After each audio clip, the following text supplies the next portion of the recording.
Ukrasne ograde od čempresa su prelijep ukras za naše domove. Dekorativne su i štite od buke i onečišćenja ako živite u blizini prometnica. Ali, nažalost, česta pojava je da dođe do promjene boje, sušenja dijela sadnica čempresa, pa čak i propadanja biljaka i čitavih zasada. Zaista je žalosno kad smo u takvoj situaciji jer uložili smo prije svega velik trud, novac, vrijeme i na kraju jedna biljka nam upada u oči i kvari ukupnu sliku ili sav trud propadne. Pri kupovini čempresa za podizanje ograda treba posvetiti pažnju sitnicama, kao što su na primjer porijeklo sadnog materijala, potrebna dokumentacija, certifikati, izgled, zdravstveno stanje, kondicija ili eventualno prisustvo insekata. Nije svejedno da li ste kupili sadnice u nekoj specijaliziranoj prodavnici za prodaju takvog sadnog materijala ili ste kupili sadnice bez deklaracije. Uglavnom je razlog zašto ljudi kupuju od bilo koga taj što su sadnice na crno mnogo jeftinije, čak i duplo jeftinije nego u vrtnim centrima i specijaliziranim prodavnicama. Ali je velika vjerovatnoća i da su zaražene ili da sa sobom već donose štetnike koji će ih na kraju uništiti. Na našem kanalu već imate video o temi razmnožavanja čempresa, pa možete vidjeti kako to učiniti na jednostavan način. Ukoliko vam se sviđa ovaj ili neki drugi video, ostavite like, a svakako zapratite naš kanal i kliknite na zvonce pored znaka subscribe kako bi dobili obavijest o svakom novom videu. Zbog sve češćih visokih temperatura i naglih promjena vremena, čempresi posađeni u živicama doživljavaju stres koji utječe na njihovo fiziološko zdravlje i njihov izgled, te postaju podložniji napadu štetočina. Čempresi imaju manji i plitki korijen, zbog čega su veoma osjetljivi na sušu i svaki manjak vode, što dovodi do oslabljivanja stabla i samim time povećanja mogućnosti napada sekundarnih štetnika. U praksi često susrećemo slučajeve da zbog gustih listova čempresa koji se formiraju na vanjskim dijelovima biljke, unutarnji dio biljaka nema dovoljno sunčeve svjetlosti za fotosintezu, što na kraju rezultira sušenjem i odbacivanjem tih listova. Ovaj problem se može spriječiti preventivnim uklanjanjem viška grana i prorjeđivanjem, te sadnjom čempresa na malo veći razmak.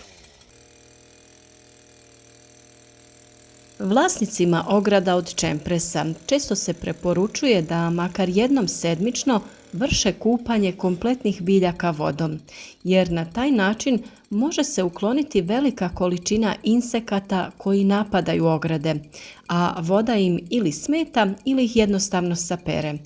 Naravno, ova mjera se provodi predvečer ili ujutro, nikako usred dana, jer bi izazvala šok i kontraefekat. Potrebno je redovno obilaziti i kontrolisati zasade čempresa, jer ipak to je živa ograda, vršiti uređivanje, okopavanje, redovno navodnjavanje, preventivnu zaštitu te prehranjivanje. Kao i svaka druga biljka, tako i čempres ima štetnike i oboljenja, pa ćemo u nastavku opisati najčešće neprijatelje čempresima i najčešće bolesti koje ih napadaju. Prvi štetnik je tuin krasnik. Ovdje govorimo o sitnom insektu koji je veoma opasan, a njegova veličina je oko 10 mm. Jaja odlaže u proljeće, a njegove ličinke prave velike štete, tako što grizu stabljiku i buše tunele ispod kore biljke. Kao posljedica bušenja dolazi do slabljenja biljke, gubljenja snage i sušenja vršnih dijelova. Zeleni dijelovi gube boju i blijede, a nakon toga boja im je smeđa. Promjena boje ide iz unutrašnjosti prema van, a na kraju dolazi do potpunog sušenja grane. Ako se radi o mlađoj sadnici, postoji mogućnost da kao posljedica ovakvih napada dođe do potpunog sušenja biljke. Ukoliko primijetimo ove insekte u svojoj ogradi od čempresa i ove simptome na granama ili biljkama, najbolje što možemo uraditi je ukloniti te grane, a to radimo na način da ćemo ih osjeći makazama i spaliti ih nakon toga. Tretiranje insekticidima preporučuje se preventivno, a ukoliko se odlučite za takav korak, najbolje je da se raspitate u lokalnoj agrotrgovini o vrsti koja vam je dostupna.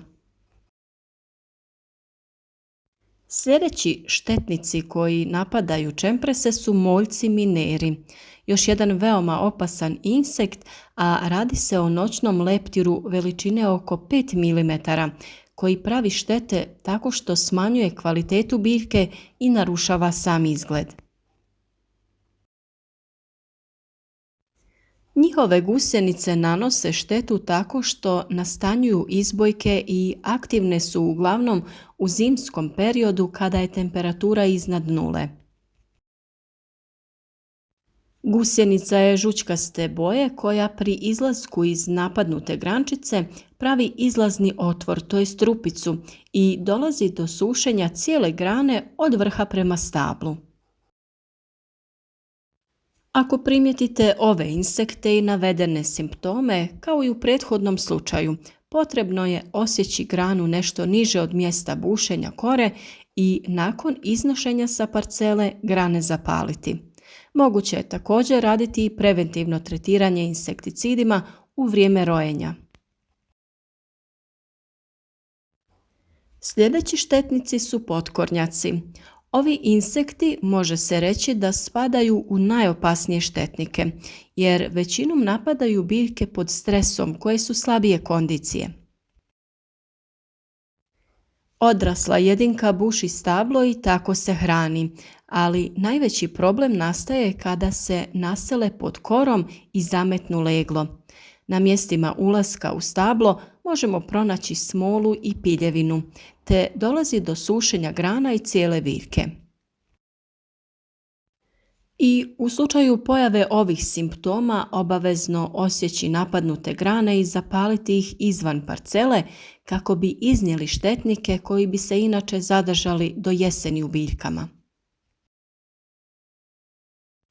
Postoji i nekoliko bolesti koje napadaju čemprese, pa ćemo o tome govoriti u nastavku. Prva bolest je smeđa pljegavost izbojaka. Bolest je uzrokovana od strane gljivice koja izaziva bijeljenje listova koji dobiju tačkice smeđe boje. Na mladim biljkama tokom zime pojavljuju se smeđe lisne ljuske i počinje lišće da opada. Stablo daje izgled kao da je spaljeno vatrom i dolazi do brzog prorjeđivanja krošnje i gubljenja biljke. Preventivno djelovanje u ovom slučaju je izbor čistih nezaraženih sadnica, kao što smo već spomenuli na početku. I naravno, preventivna upotreba nekog od fungicida dostupnih u svim bolje opremljenim poljoapotekama.